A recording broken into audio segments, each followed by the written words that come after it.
you should never hesitate to buy an employee an AI subscription from a frontier model. That is the most no-brainer investment. You can even get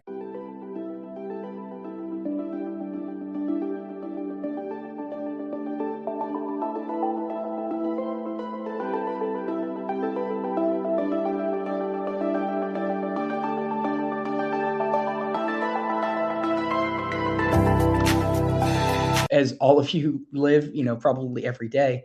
I would, as a consumer, I'm getting a far better experience if I'm working with, a family, a locally owned and independent business than I am with potentially a large, corporation. I'd rather go to a local coffee shop than Starbucks every single time. And so just to kind of underline why, like, I'm so fired up about this and so passionate about trying to help bridge the gap between this incredible technology and, independent business is because I think it is essential to the success of the country, and particularly in my state of New Hampshire, 85% of businesses are small businesses and independent-owned businesses, and so absolutely critical. What is AI? So really, the way that you can think about AI, large language models, it's a tool at the end of the day, right? Just like the internet has become a tool, and so for all of us, there's really two primary ways that we can get value from AI in our personal life, in work. And I look at it really in two separate ways. The first is around efficiencies and efficiencies gained, right? And so basically, you have more time on the things that matter most. And so instead of doing the admin things or the very manual processes, you can use AI to save time and efficiencies. And the second area where AI can really add value is what I call capability expansion, or basically people on your team or even yourself can do things that you weren't able to do before, and you can make better decisions. And so in the entire realm of, what AI is and how AI can help our businesses, it's really those two things. It's efficiencies and it's, capability expansion. You can do more things and you can do things more efficiently. At the end of the day, almost everything in the world of how do we look at bridging this gap between the technology and business value, all the things we care about, it's really those two things. Yeah.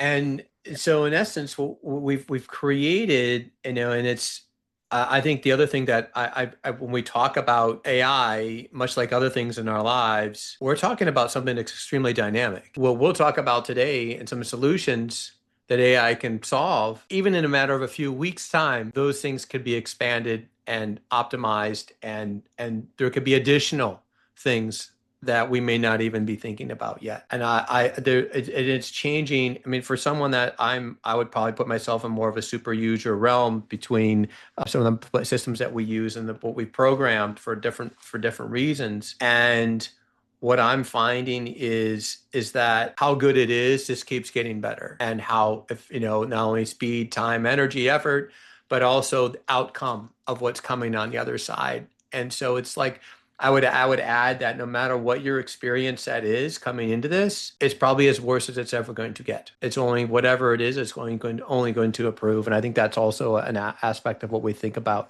So I think part of what challenges, Jack, was that people listen, they go, okay, efficiency, what's that mean? And like, how do I, like, we're looking for context of how to apply this and where do I apply it? And I think there's a couple things I have in mind. One is that in most cases, no matter what size company you have, you've already got people using AI, whether you know it or not. They're using GPT on their phone or on their computer, or maybe they're using Claude, or we can go on and on of different systems. But the fact of the matter is that we can probably assume that you have employees and people who are working in your firm that are probably using in this already, even on the, I mean, my mother-in-law has, I'll use her example again. She's got some things that she wants to avoid when she's ordering on a menu. I just take a screenshot of the menu, load it in GPT, put in her dietary needs, and say, what's the best thing for her to order? Or we're going out to dinner and I'm like, hey, which of these wines is the best pairing for this particular? I mean, you can go on and on. And my point is, like, there's a lot of people probably inside our companies that are already using AI. So don't feel that they're not.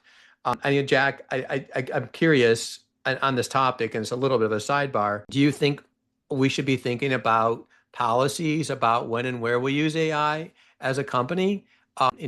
as we continue to look at, our uses of AI and how we encourage people to do it. I'm curious because sometimes a family or an ownership family, they may not be as technically driven or sound or educated.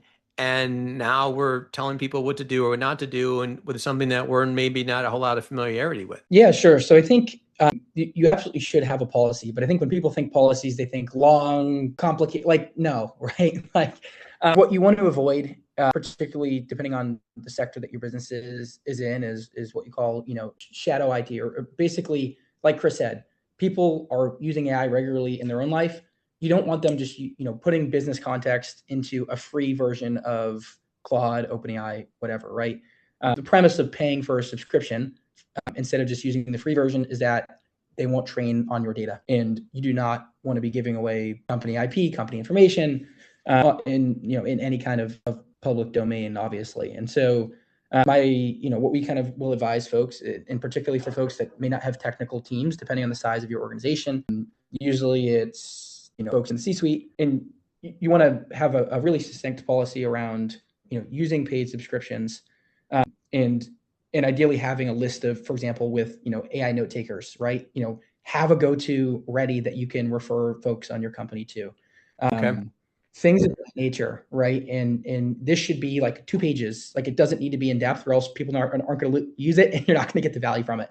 But having kind of a clear overview of what is acceptable and what isn't. What isn't acceptable is feeding company information into free chatbots, right? But you should absolutely you should never hesitate to buy an employee an AI subscription from a frontier model. That is the most no-brainer investment. You can even get it, or whatever, a pro subscription is like $30.